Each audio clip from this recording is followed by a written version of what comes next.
Imagine waiting 20 years, then 30, then half a century, for a single name. Imagine the parent who never stopped searching, the sibling who kept a porch light on for decades, or the detective who retired with a cold case file still sitting on his nightstand, unable to look away. Today, we're venturing into 5 cases that time forgot.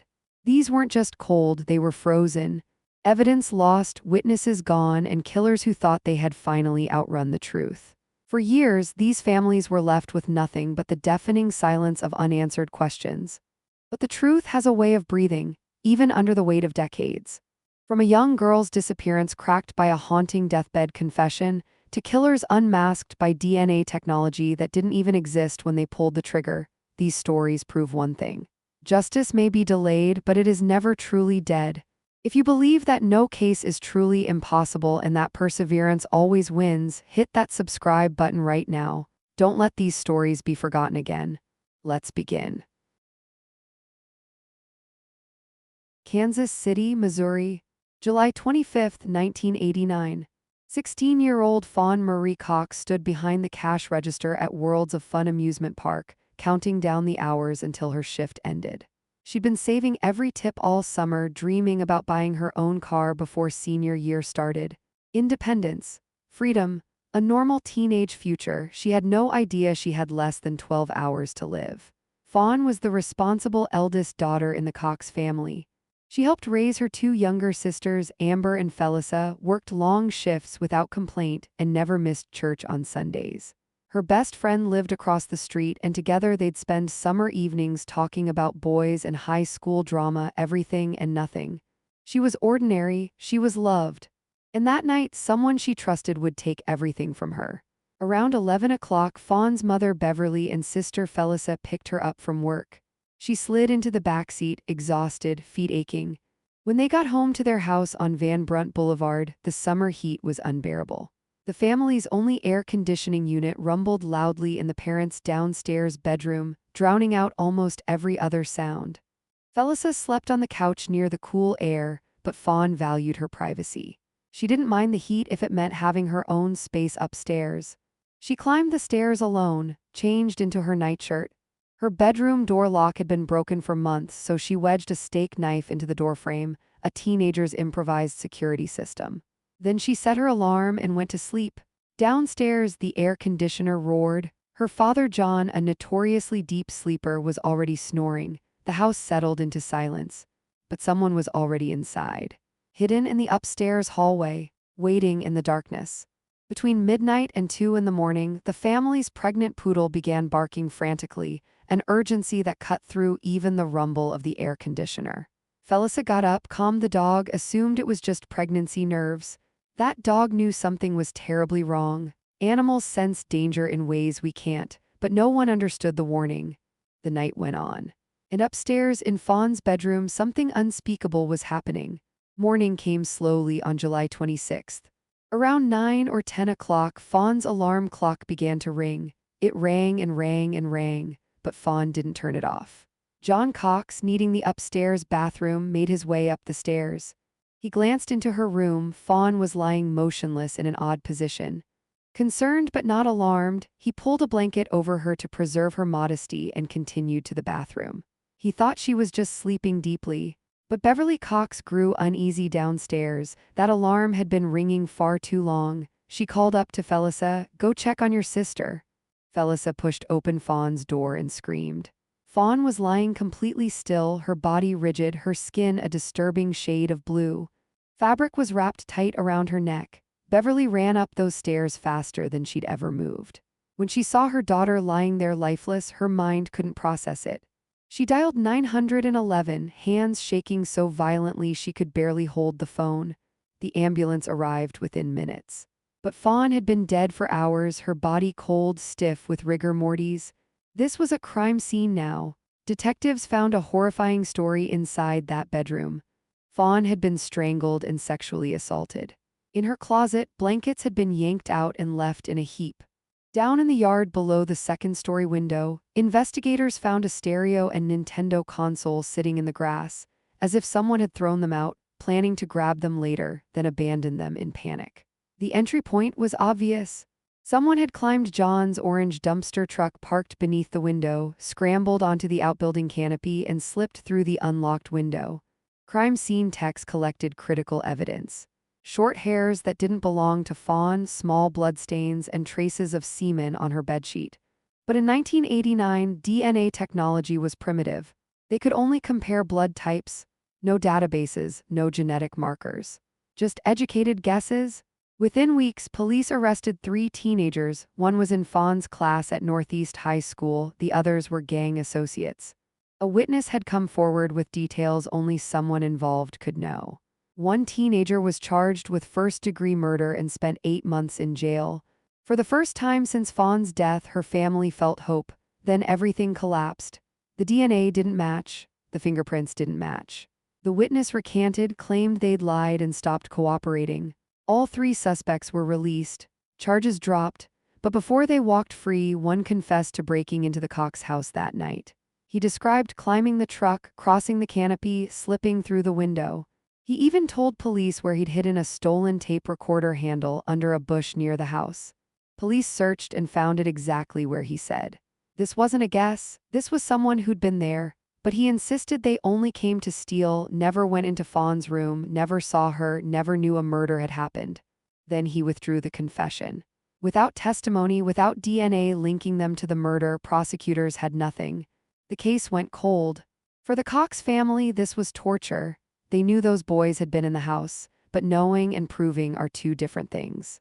Days became weeks, weeks became months, months became years, and Fawn's real killer kept walking free. The Cox family refused to let Fawn become another forgotten statistic. Throughout the 90s and 2000s, John and Beverly became warriors for their daughter. They held fundraisers, erected billboards across Kansas City, offered rewards, $3,000 in 2000, then $10,000 in 2019. Amber became the family's relentless investigator, scouring every true crime forum, every cold case website. Despite everything, the case stayed frozen. The DNA didn't belong to anyone in the system. In 2019, the family raised $10,000 to pay for advanced genetic genealogy testing themselves. They walked into the police department ready for answers. The police said no, accepting money from one family would create a 2-tier justice system. The Cox family understood the logic, but understanding didn't ease the pain. Then, in June 2020, everything changed. Operation Legend brought federal funding and FBI resources to Kansas City. Captain Ben Caldwell submitted Fawn's case for genetic genealogy testing at Paraben Nanolabs. For weeks, the family waited, barely breathing. On November 11, 2020, 31 years and 4 months after Fawn's murder, Kansas City police called with news. They'd identified the killer. The name shattered everything the family thought they knew: Donald Lee Cox Jr. Not a stranger, not a gang member. Donald Cox was Fawn's cousin. He was 21 when he murdered her, just 5 years older. He knew the house intimately, had been a guest there dozens of times. He knew which windows stayed unlocked. He knew Fawn would be alone upstairs that night. And he used every bit of that knowledge to rape and strangle her. For 31 years, Donald sat at family dinners. He attended Fawn's funeral and mourned alongside the family whose daughter he'd murdered. He never said a word. The family would never confront him in court. Donald died in 2006, 14 years before science caught up to him. He overdosed on drugs, and during the autopsy, investigators preserved a blood sample. In 2020, when Paraben built the genetic family tree, it led directly to Donald. His stored blood sample was compared to the semen from Fawn's bedroom. 100% match, 31 years. And the monster had been hiding at the family table all along. Fawn Marie Cox was 16 years old when she died. She was saving tips to buy a car. She roller skated with her sisters on weekends. She never missed church.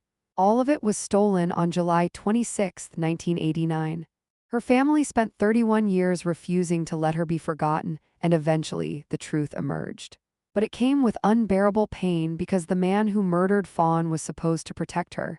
He was family. Justice delayed is not justice denied. Even decades later, science can give victims a voice. And families like the Coxes, who refuse to surrender, who fight year after year, are the true heroes.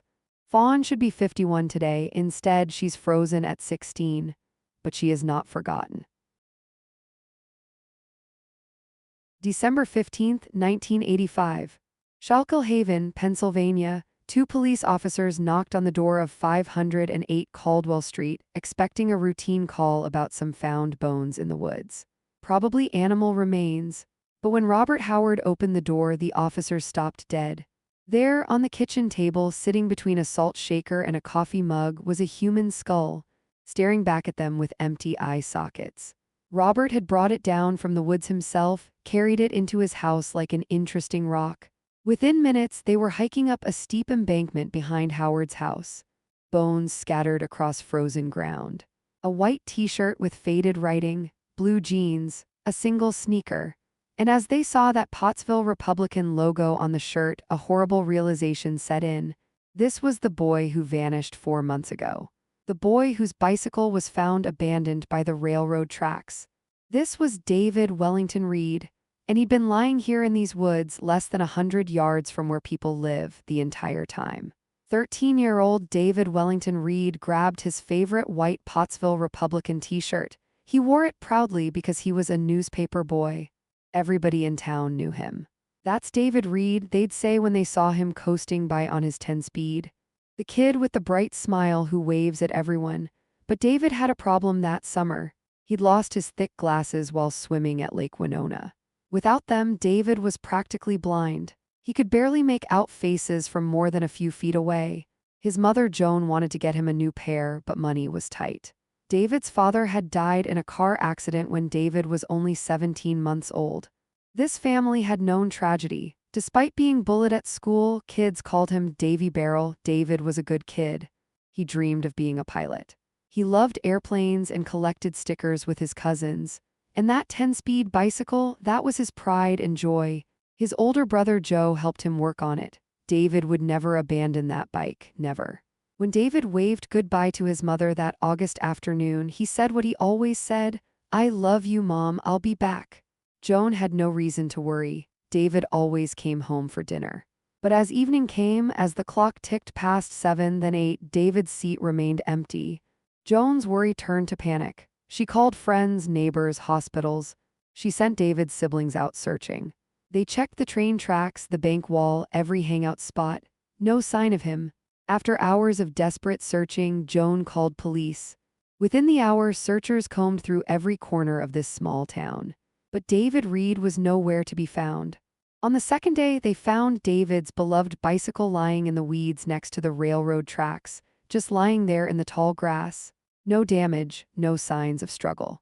David would never abandon this bike. Something terrible had happened. On August 23 at 11:54 p.m., police got a call from Kathy Shaw, a local woman with information. She said on August 21st, the day David disappeared, she was riding her bike around 5 o'clock when she saw David with 2 other boys. David asked if she'd buy him beer. She bought him a Ewingling and went on her way. But later that evening, between 6 and 7 o'clock, she saw something chilling. A light blue cargo van with a dark blue stripe was traveling down Main Street. She'd never seen it before. The driver had dark curly hair and wore sunglasses even though it was evening. And there, sitting in the passenger seat, was David Reed, waving at her. She even got the license plate number, 010035. Police broadcast this information immediately. They stopped every blue van they saw, but when they ran the plate, it came back with nothing. The plate didn't exist. Not in Pennsylvania, not anywhere. They tried every variation, nothing. The biggest lead evaporated. Days turned to weeks, weeks to months. Summer faded to fall, fall to bitter Pennsylvania winter. The town began accepting a horrible reality: David might never be found. In December 1985, Joan appeared on local news. She'd bought Christmas presents for David, wrapped them carefully. They sat under the tree, waiting. The image haunted everyone. 10 days later, Robert Howard found human remains in the woods behind his house. He brought the skull home, placed it on his kitchen table. When police reached the scene, they found scattered bones, tattered clothing, and that white t-shirt with the Pottsville Republican logo. After 4 months, they'd found David Wellington Reed. Dr. Richard Bindy examined David's remains. He found a small hole in David's sternum that looked like a bullet wound but was actually sternal foramen, an anatomical abnormality. He searched for fractures, breaks, anything explaining how David died. Nothing obvious. He theorized David might have had undiagnosed juvenile diabetes. The beer could have triggered a diabetic crash. The remains went to the University of Pennsylvania. Dr. Janet Monge found a tiny fracture above David's right eye and breaks in the back of his skull. But David was only 13. These could be old childhood injuries or unfused suture lines. She couldn't determine how David died. The official cause of death, undetermined. No crime to prosecute, no murderer to hunt, no justice to seek. The case went cold, but one name kept appearing in whispers: Joe Geiger. The man who found David's bones. The man whose dogs brought a human jawbone home. One neighbor revealed something disturbing. Joe Geiger's dogs had been bringing bones home for months, since late summer. Joe kept them in a coal bucket by his basement stove, assuming they were animal bones. When police arrived to investigate the woods, Joe realized what his dogs had actually found. He handed over a human jawbone. For 20 years, David's family fought.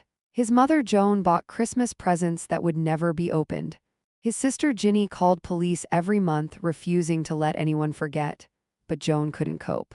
She drank more and more, unable to handle not knowing.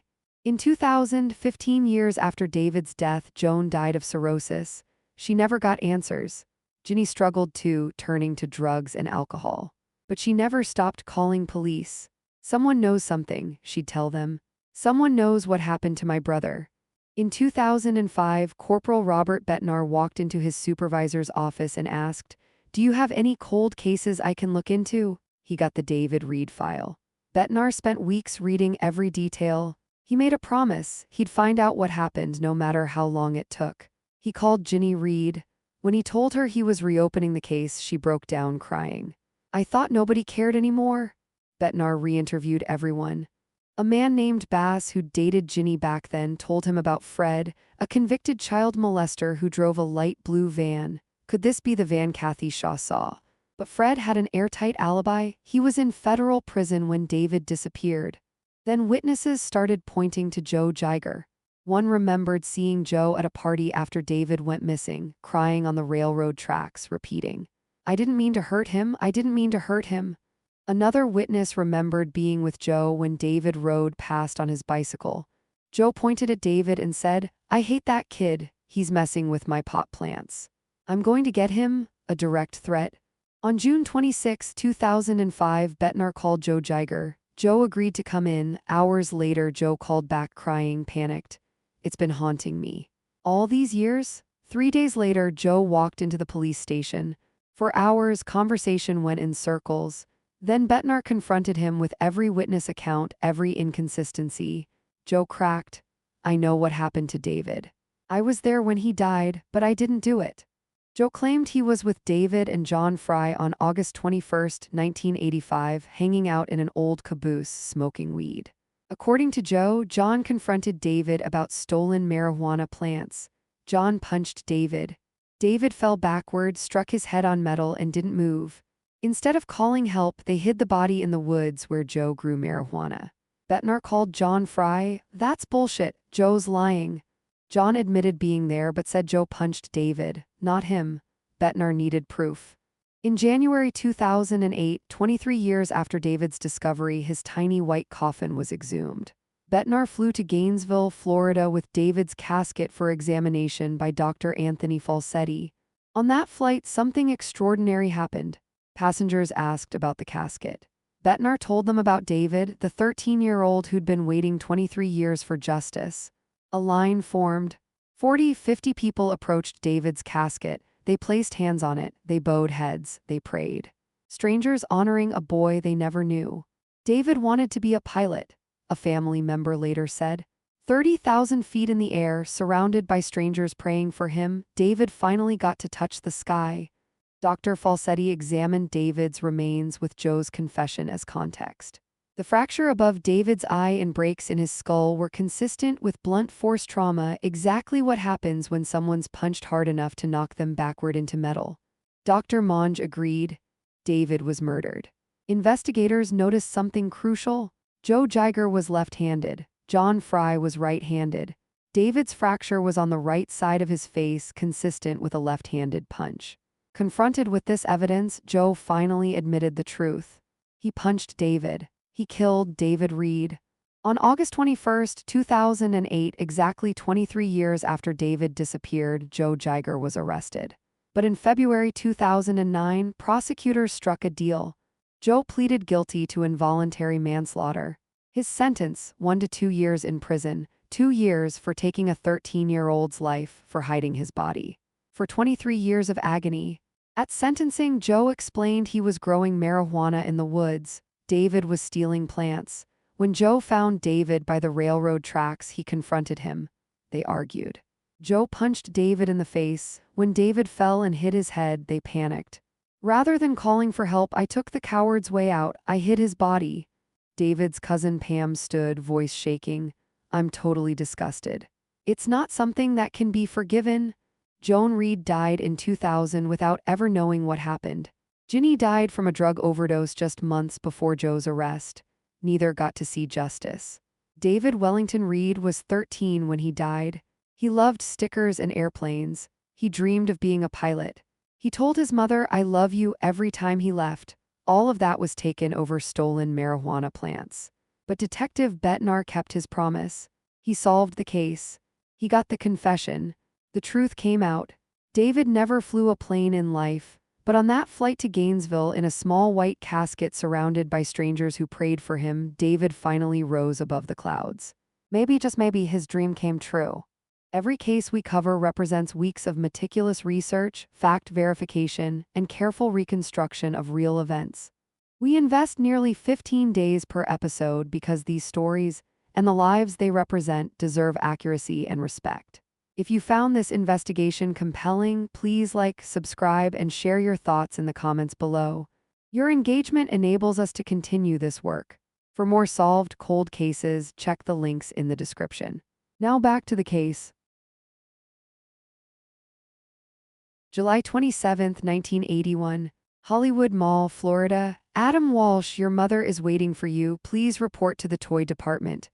The announcement echoed through the Hollywood Mall. Once, twice, every 15 minutes. But no little boy came running. The toy department remained empty.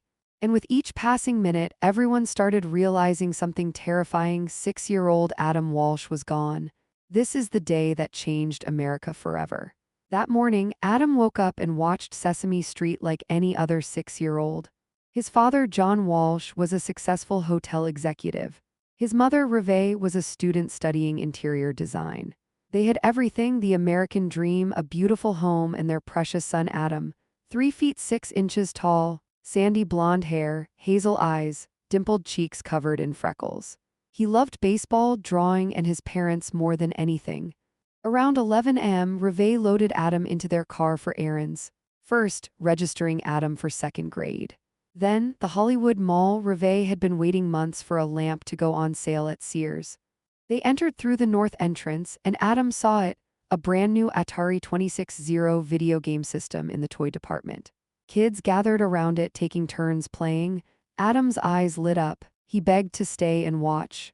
Reve looked around. Security guards patrolling, dozens of shoppers, and right across the street, the police station. It was noon. Broad daylight. One of the safest places imaginable, she said. I'm going to the lamp department. It's just a few aisles away. Adam replied, "Okay, Mommy, I know where that is." When she left, Adam was third in line with other boys. 10, maybe 15 minutes. She looked for the lamp, not in stock. She returned to the toy department. The boys were gone, all of them. The Atari sat there, abandoned. Reve's heart started pounding. She called out for Adam, walked through aisles. Nothing. She went to customer service. "Page my son, Adam Walsh, please." The announcement crackled over the speakers. Silence. Every 15 minutes, Adam's name was paged again and again. But here's what Reve didn't know, what Sears refused to tell her. At approximately 12 o'clock, a fight broke out at the video game. 2 black boys and 2 white boys arguing over whose turn it was. A 17-year-old security guard named Kathy Schieffer was called over. Part-time, plain clothes, untrained. She asked the black boys if their parents were in the store. They said no. She told them to leave through the north entrance. Then she turned to the two white boys. Same question. The older one said no. The younger one, wearing green shorts and a red and white striped shirt, said nothing. He was shy, scared, probably thought he was in trouble. Kathy ordered both white boys out through the east exit, a door Adam had never used, leading to a part of the parking lot he didn't recognize. And for 27 years, the Walsh family had no idea this happened. Sears stayed silent, afraid of lawsuits. Adam wasn't lost inside, he was outside. Alone, 6 years old, confused, frightened, vulnerable. By 1:55 p.m., nearly 2 hours later, the Hollywood Police Department was finally called. But the police didn't take it seriously. A newspaper quoted a police aide, "Kidnapping is not suspected. The kid is probably trying to get home." It took 45 minutes for an officer to show up. The station was right across the street. When John Walsh arrived from Miami, he demanded answers. "Where's the SWAT team?" The officer looked at him with disdain. "Hey, cowboy, slow down. Most kids walk home by themselves." John's voice rose. "This is a 6-year-old boy. We live 5 miles from here." John and Reve plastered their car with signs. They distributed 500,000 flyers. A reward was offered, eventually reaching $120,000. The public responded. Helicopters circled. Volunteers searched fields. Truck drivers searched highways. But the police had almost nothing. Witnesses described a dark blue van with mag wheels and tinted windows. But the mall had been packed, thousands of people. And there were no Amber Alerts in 1981. No National Center for Missing and Exploited Children. The FBI couldn't help without proof the child crossed state lines. By day 7, the media moved on. Hope was fading. August 10, 1981, 2 fishermen were casting lines near a drainage canal off the Florida Turnpike, about 120 miles north of Hollywood. Mile marker 130, almost nightfall. Then they saw something floating. At first they thought it was a doll's head. They rowed closer. It wasn't a doll, it was the severed head of a child. On August 11th, while John and Reve were live on Good Morning America begging for their son's return, police were making identifications. 4 separate confirmations proved it was Adam. John's close friend identified him by the gap in his front teeth. Adam's dentist matched dental x-rays. Years later, DNA from the jawbone matched Reve Walsh. Dr. Ronald Wright performed the autopsy. 5 blows to the back of the neck and skull. A sharp blade, approximately 5.5 inches. Decapitation was post-mortem. Adam had been struck from behind while lying face down. Cause of death, asphyxiation, trauma to the face. A fractured nose. Based on decomposition, Adam had been dead for at least 10 days, killed within a day or 2 of his abduction. The investigation. Police investigated everyone. John and Reve both passed polygraph tests. But there was James Campbell, nicknamed Dudley, who'd lived with the Walshes for 4 years and moved out 2 weeks before Adam disappeared. On July 27th, Dudley had breakfast with Reve and Adam. When police dug deeper, Dudley revealed he'd been having an affair with Reve for 3 years. Dudley passed his second polygraph and was eventually cleared. In September 1995, 14 years later, Kathy Schiffer was re-interviewed. She was now 85% sure it had been Adam Walsh she escorted out of the store. She'd been afraid to speak up because so many blamed her. But she was just 17, untrained. She didn't kill Adam, she just made a terrible mistake. Over the years, dozens of suspects were investigated. Edward Harold James arrested for abducting a child. A cellmate claimed James confessed to killing Adam, but he passed tests and had an alibi. Keith Allen Warren tried to decapitate someone with a machete, and a cellmate said Warren bragged about killing Adam.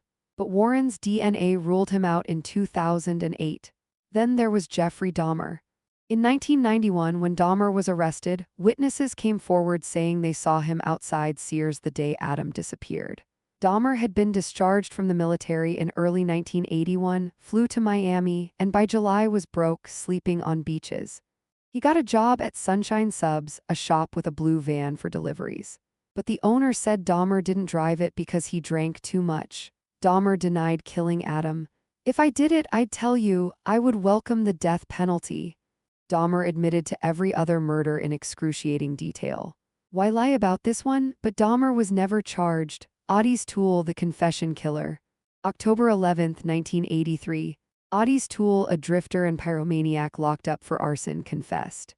He and Henry Lee Lucas were known as the Confession Killers. They met in 1976, became lovers, went on a killing spree.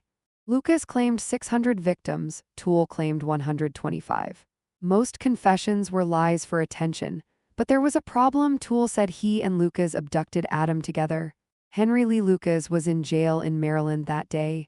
Impossible. When confronted, Toole changed his story. I did it alone. Toole confessed, then recanted, then confessed again at least 4 times. He said he lured Adam with candy. Adam got in the car, then panicked. Toole punched him, knocked him out, drove north on the turnpike, pulled off on a dirt road, and chopped his head off with a machete. 4 to 5 blows. That detail matched the medical examiner's report. Police found the 1971 Cadillac Toole claimed he used. On November 2, 1983, they sprayed luminol inside. It lit up, blood on the driver's side floorboard and left rear floorboard. But here's the devastating part: they couldn't determine if it was human or animal. The technology didn't exist yet. So they sealed the evidence, left it in Jacksonville for 6 months, waiting for Hollywood PD to pick it up. They never did. The car was returned to the owner, sold for scrap in 1985. The carpet, the blood, gone forever. In 1995, an FBI agent said, "Get me that carpet, I'll run DNA tests." But when they asked Hollywood PD for the evidence, it was gone. Lost. The one piece of proof that could have closed this case vanished. Toole was never charged. Without physical evidence, the state wouldn't prosecute. On September 15, 1996, Toole died in prison. Before he died, he allegedly confessed to his niece. "Yeah, I killed the little boy. I always felt kind of bad about it too." In 2008, John and Reve hired retired Detective Joe Matthews. He reviewed 10,000 pages, the entire case file. He concluded Audie's Toole killed Adam Walsh. Hollywood PD agreed. On December 16, 2008, Police Chief Chad Wagner announced the case was closed. They were satisfied Toole was the killer. He publicly apologized for the mistakes, the lost evidence, the failures. John Walsh said, "Adam didn't die in vain. For all victims who haven't gotten justice, don't give up hope." Not everyone agrees. Critics say Toole's confessions were inconsistent. Others believe Dahmer did it. But both men are dead now. Adam's legacy. John and Reve took their grief and turned it into revolution. They founded the Adam Walsh Child Resource Center for Missing and Abused Children. A TV movie was made, and after it aired, $40,000 in donations poured in. Missing children shown at the end were found. In October 1982, President Reagan signed the Missing Children's Act, a national clearinghouse through the FBI. The Adam Walsh Center became the National Center for Missing and Exploited Children. To date, they've recovered over 360,000 children. In 2006, President Bush signed the Adam Walsh Child Protection Act, expanding the National Sex Offender Registry and strengthening penalties for crimes against children. John became host of America's Most Wanted, 23 years on air, 1,100 fugitives captured. In Code Adam, the program used in stores across America. When a child goes missing, a Code Adam is called. The store locks down, nobody leaves until the child is found. Adam Walsh was 6 years old. He loved baseball and drawing. He should have grown up, had children, had a life. But his death became the spark that ignited a national movement. Laws were passed. Systems were created. Thousands of children came home because of him. On a summer day in 1981, Adam Walsh was taken from his mother. His life was stolen, but his legacy saved a generation. Adam Walsh didn't die in vain.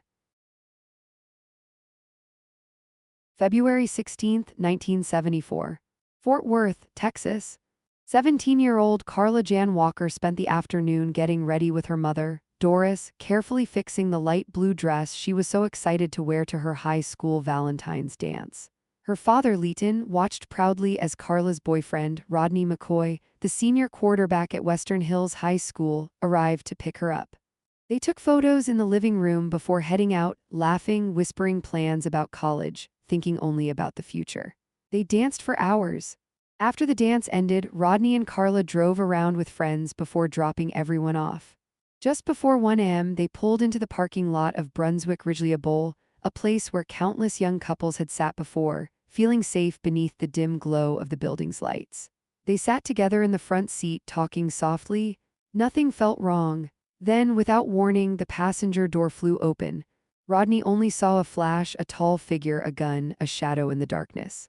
Before he could react, the stranger brought the butt of a .22 pistol down onto Rodney's head. The first strike blurred his vision. The second made everything spin. As the stranger kept hitting him, Rodney heard Carla begging him to stop. She screamed that she would go with the man if he would just stop hurting Rodney. That was the last thing Rodney remembered before everything went black. Minutes later, bleeding, disoriented, barely conscious, Rodney stumbled out of his car. Somehow, through instinct alone, he drove to the Walker home on Williams Road. When Rodney collided with the curb and began pounding frantically on the door, the Walkers opened it to find him covered in blood, shaking uncontrollably. "Mr. Walker, they got her. They took Carla." Leighton grabbed his pistol and sped back toward the bowling alley. But when he reached the parking lot, the only signs of Carla were her abandoned purse and a Ruger magazine clip lying on the pavement.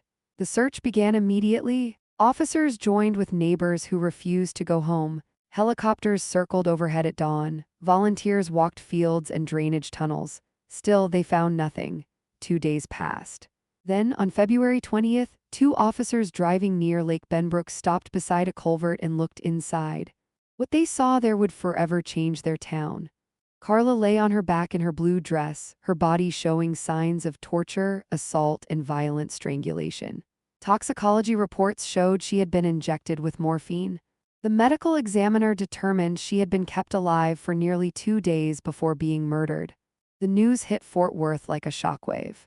At Carla's funeral, more than 1,200 mourners gathered, far more than the church could hold. Students cried openly. Teachers held each other. But none felt the loss as sharply as her little brother, Jim Walker. At just 12 years old, Jim watched his family unravel.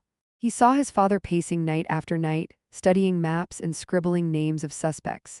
He saw his mother sit quietly in Carla's room long after everyone else had gone to sleep. And he saw Rodney break under the weight of being blamed by classmates who couldn't believe a stranger could commit such a crime. Police investigated everyone. At one point, they questioned Glenn Samuel McCurley, a 31-year-old truck driver who owned a Ruger pistol that matched the magazine clip found at the crime scene. But McCurley claimed the gun had been stolen. He passed a polygraph, and just like that, he was crossed off the suspect list. Time moved on, but the wound never healed. Families quietly moved away. Parents warned their daughters not to go anywhere alone.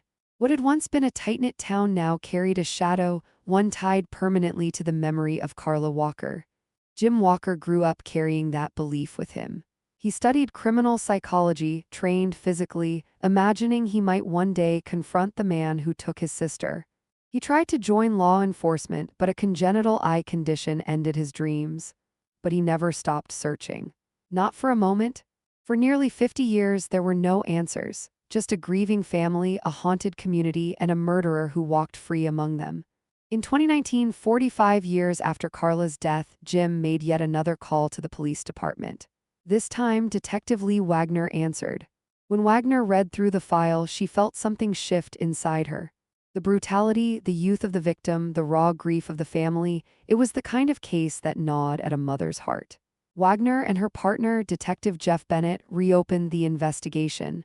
They re-examined Carla's preserved clothing and contacted private DNA labs. For the first time in years, Jim felt hope. The DNA left on Carla's dress and bra was old, almost too degraded to analyze. But Wagner contacted Paul Holes, the legendary cold case investigator. He arranged for Carla's clothing to be shipped to a specialized lab in California. Weeks passed. Finally, the call came. They'd found something, a tiny, fragile biological sample from Carla's bra strap. Male DNA that had somehow survived nearly half a century.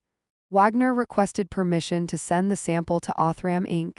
in Houston, one of the few teams capable of working with degraded DNA. But the risk was enormous. The sample was so small that attempting to sequence it could destroy it forever. If the test failed, Carla's last hope would vanish. Wagner brought the dilemma to Jim Walker. He answered before she could finish speaking.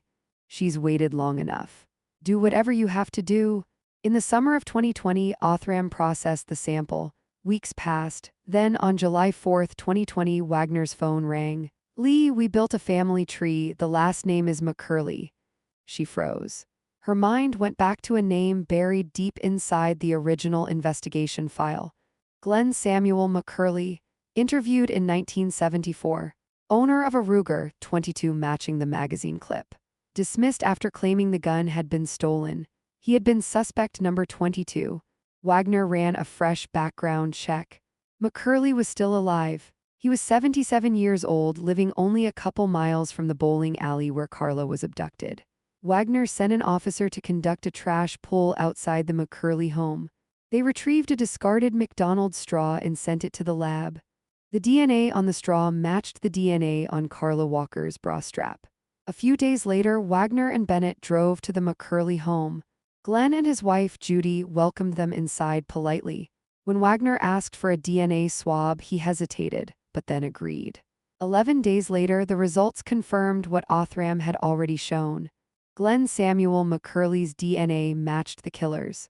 On September 21, 2020, U.S. Marshals and Fort Worth detectives arrested him. Jim received the call he had been waiting for since he was 12 years old. "We got him," he cried. He called Rodney McCoy, who broke down on the other end of the line. After 46 years, they finally had him.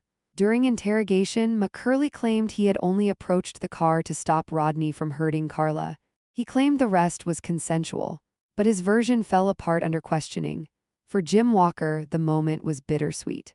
He had imagined confronting his sister's killer his whole life. But sitting across from the truth, an old man who had lived as if nothing had happened, Jim found something else inside himself. Not rage, forgiveness. Not for the murderer, but for the boy he once was, the boy who thought he failed his sister. In August 2021, after 2 days of testimony in his trial, Glenn McCurley suddenly changed his plea to guilty. The courtroom gasped. The judge sentenced him to life in prison. He died behind bars 2 years later. But the most stunning realization still lingered. Carla's killer had been hiding in plain sight the entire time. A Fort Worth local. A man who lived less than a mile from the Walkers. A man who walked the same streets, attended the same churches, shopped at the same stores. A ghost in human skin. And DNA, silent for 46 years, finally exposed him. Carla Walker's story became a catalyst for change. Her case paved the way for the Carla Walker Act, a federal initiative designed to fund DNA testing and help law enforcement solve cold cases. To date, her story has inspired legislation that has helped solve thousands of cold cases nationwide. Carla Walker was 17 years old. She loved animals, dreamed of becoming a veterinarian, and should have had her whole life ahead of her. But her death became the spark that ignited a national movement. Laws were passed. Systems were created. Families found answers because of her. On a winter night in 1974, Carla Walker was taken from her family. Her life was stolen, but her legacy saved countless others. Carla Walker didn't die in vain. August 18, 1993. Sauquoit, New York.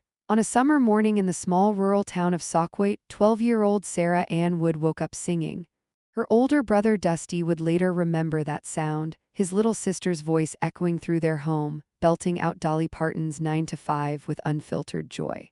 Sarah was the youngest of 3, the daughter of Robert Wood, a Presbyterian pastor, and his wife Frances. They lived in a modest house just 300 yards from the Norwich Corners Presbyterian Church where Robert led services every Sunday. Sarah was deeply religious, almost unusually so for a child her age. She spent her free time at church, helping her father, attending Bible study, singing in the youth choir. Her teachers described her as the happiest little girl they'd ever known. One teacher said Sarah had an infectious laugh that could derail an entire classroom. But beneath that laughter was a girl who loved simple things: poetry, dancing, cheerleading, and riding her bicycle through the quiet streets of Sauquoit, a town so small that everyone knew everyone. That morning, Sarah attended vacation Bible school at the church. At 2:30 in the afternoon, she gathered her things: a display board she'd made in class, a church songbook, a folder of Bible school literature. She said goodbye to the other children, climbed onto her pink and white 10-speed mountain bike, and started pedaling home. The route was simple: Less than a mile. Up Hackedam Road, a steep hill that wound through farmland and scattered houses. She'd made the trip dozens of times before. It should have taken her 10 minutes. At approximately 2:45, a neighbor saw Sarah riding her bike up that hill, pushing hard against the incline. The neighbor waved. Sarah waved back. She was less than half a mile from home. She never arrived. By 4 o'clock, Francis Wood was beginning to worry. Sarah was never late. By 4:30, Dusty and his older sister Nikki were searching the streets. By 5 o'clock, Francis was on the phone with police. Within an hour, several hundred state troopers and volunteer firefighters descended on the area. Just before dark, searchers found something that made everyone's blood run cold. Sarah's bicycle was leaning against a tree just a few yards off Hackedam Road. Nearby, hidden in brush, were her coloring book, crayons, the display board, the songbook, everything she'd been carrying. But no Sarah.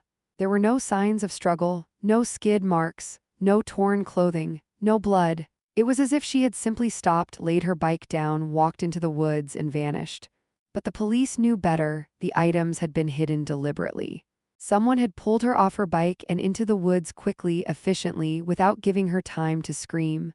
The next morning, the search expanded. More than 1,000 volunteers joined law enforcement. Helicopters circled overhead. Bloodhounds were brought in.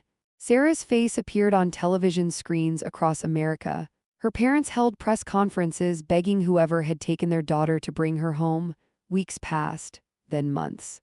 More than 1,500 tips poured in. Every registered sex offender within 50 miles was questioned. A reward fund grew to over $150,000. Actress Winona Ryder held a press conference pleading for Sarah's safe return. Missing persons posters appeared everywhere, but there was nothing, no witnesses, no evidence, no suspects. The case went cold. Nearly 5 months after Sarah vanished, something happened in Pittsfield, Massachusetts, 100 miles east of Sauquoit. 12-year-old Rebecca Savers was walking to school at 7:10 in the morning when a man walked beside her and pulled out a gun. He pressed it against her back and tried to force her toward a black pickup truck. But Rebecca had been taught what to do. A police officer had visited her school and taught students about stranger danger. Her mother had drilled it into her head: kick, scream, bite, never let them take you to a second location. So when the man tried to force her toward the truck, Rebecca sat down and faked an asthma attack. She gasped for air, making herself dead weight. The man panicked and grabbed her backpack instead, trying to drag her by the straps. Rebecca slipped out of the backpack and ran. The abductor jumped into his truck and sped away. But a witness had memorized 3 digits from the license plate and called police. That evening, Officer Owen Boyington spotted a black pickup truck matching the description. It belonged to a blind man whose neighbor, a 43-year-old handyman named Louis Lent, used it regularly. When questioned, Lent denied everything. But when Rebecca and witnesses were shown a photo lineup, they all identified the same man. Louis Stephen Lent Jr. Police obtained a search warrant. In the truck, they found Rebecca's backpack and a loaded revolver.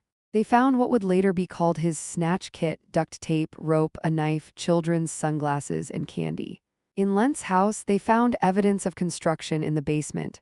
Lent admitted what it was for: a bunker to keep victims. He planned to kidnap girls ages 12 to 17, chain them up, abuse them, then kill them. As detectives dug deeper, they discovered Lent had a criminal record. In October 1990, a 12-year-old boy named James Bernardo disappeared from Pittsfield, where Lent worked as a janitor. Weeks later, hunters found James's body in the woods, strangled with rope, duct tape covering his mouth and eyes. The duct tape was an exact match to the tape found in Lent's truck. When confronted, Lent confessed to killing James Bernardo. But detectives weren't done.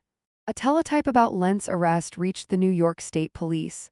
One detective reading the details saw something chilling: the victim profile, the circumstances, the use of a vehicle, the age of victims. It matched Sarah Ann Wood. Detective Frank Lawrence drove through a snowstorm to Pittsfield. He sat down across from Louis Lent and asked point-blank, "Do you know anything about Sarah Ann Wood?" Lent stared at him for a long moment. Then he nodded. Lent said he'd been driving through upstate New York that August day looking for someone to take. He saw Sarah, a 12-year-old girl with curly brown hair, riding a bicycle up a steep hill. Alone, struggling, vulnerable. He pulled over, approached her, pulled out a knife, and forced her into his van. He hid her bike and belongings in the woods, then drove north into the Adirondack Mountains. He stopped near Raquette Lake in a remote clearing. There, he sexually assaulted Sarah. When he was finished, he picked up a tree branch and began beating her. Sarah begged him to stop, begged for her life. Lent didn't stop until she was unconscious. He dug a shallow grave with his hands and a stick, rolled her body into it, and covered her with dirt and leaves. He might have buried her alive. Lent drew a map marking a location near Raquette Lake. In January 1994, more than 100 state troopers, forest rangers, and volunteers descended on the Adirondack Mountains. Sarah's father, Robert Wood, was there every single day, shoveling frozen earth in sub-zero temperatures. "Somewhere up here my daughter is beneath the ground," he said quietly. "She's my daughter, I'm certainly not going to be sitting at home." Days turned into weeks. After more than 50 days of searching, they found nothing. No grave. No remains, no trace of Sarah. Then Louis Lent changed his story. He said he'd been mistaken about the location. He claimed Sarah was buried near another victim whose body he didn't want discovered. He wouldn't say who. He wouldn't say where. Investigators believed he was playing a game, exerting the only control he had left: psychological torture of Sarah's family. In June 1996, Lent was sentenced to life in prison without parole for James Bernardo's murder. 9 days later, he faced charges for Sarah's case. On October 25, 1996, he pleaded guilty to Sarah's abduction, rape, and murder, but he still refused to say where she was buried. Sarah's parents visited him in prison, begging him to tell them. Francis cried. Robert read passages from the Bible, urging him to do the right thing. Lent said nothing. The prosecutor offered him a deal: better prison conditions if he revealed Sarah's location. Lent refused. On April 11, 1997, Louis Lent was sentenced to 25 years to life, concurrent with his life sentence. Before sentencing, Sarah's brother Dusty stood up and looked directly at Lent. "You may think you have power over us because you know where Sarah's body is," Dusty said, "but we know where Sarah's soul is. So you have no power over us." Lent stared back. His expression never changed. He said nothing. Sarah Ann Wood's body has never been found. Louis Lent is now 74 years old, incarcerated at Old Colony Correctional Center in Massachusetts. He will die there. Investigators still visit him several times a year, asking the same question: where is she? Sometimes he hints that he wants to tell them, but then he changes his mind. But Sarah's story is not just about loss. In the months following her disappearance, her family founded the Sarah Ann Wood Rescue Center. It eventually merged with the National Center for Missing and Exploited Children. By 2018, the center had distributed more than 10.5 million posters featuring 11,000 missing children. Of those, more than 7,500 had been found and brought home safely. In 1995, Robert Wood and 6 other men, including Dusty, climbed onto bicycles in Utica, New York. They wore jerseys in Sarah's favorite colors, teal and pink, and rode for 4 days, covering nearly 400 miles, arriving at the U.S. Capitol. Today it's called the Ride for Missing Children. Thousands participate every year, raising money and teaching children how to stay safe. Rebecca Savers, the girl who escaped from Lent, said, "If I had gotten into that truck, he would have kept going. He would have kept hunting." Her decision to fight back probably saved countless lives. Somewhere in the Adirondack Mountains, or in a place only one man knows, a 12-year-old girl rests in an unmarked grave. She has been there for more than 31 years. Her family believes she is at peace. Until then, they keep searching, they keep hoping, and they keep writing for Sarah, for all the missing children, and for the day when every child comes home.